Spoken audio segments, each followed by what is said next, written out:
Welcome back to our channel. If you're looking for fast internet speed and a secure connection, you're in the right place.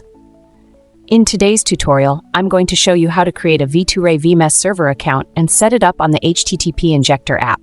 It's super simple and will help you enjoy seamless and secure browsing. If you're new to the channel, don't forget to like, subscribe, and share this video. Let's get started. First, open your web browser and type UDP Custom in the search bar. Then hit Enter. In the search results, look for the official UDP Custom website and click on it. This site is where we'll create our V2Ray Slow DNS server.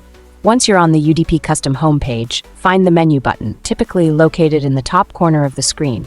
Click on it to access a list of options. From the menu, select V2Ray Slow DNS server. This will redirect you to the server location selection page. Choose your preferred server location and you'll be redirected to the account creation page. Enter a username, complete the CAPTCHA, and click Create Now. Within seconds, your server details will be generated and displayed.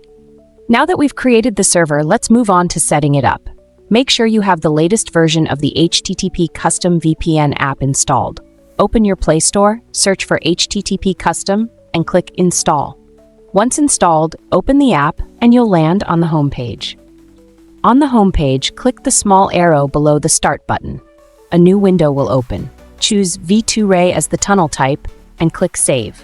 Next, click the settings icon at the top to expand the server settings menu. Select V2Ray and a new page will open.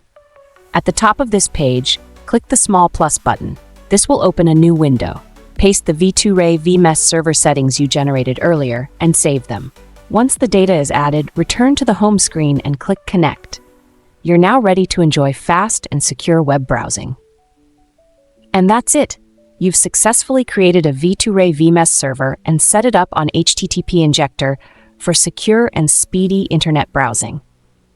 If you found this tutorial helpful, please give it a thumbs up, subscribe to our channel, and share it with your friends. Thanks for watching, and I'll see you in the next video.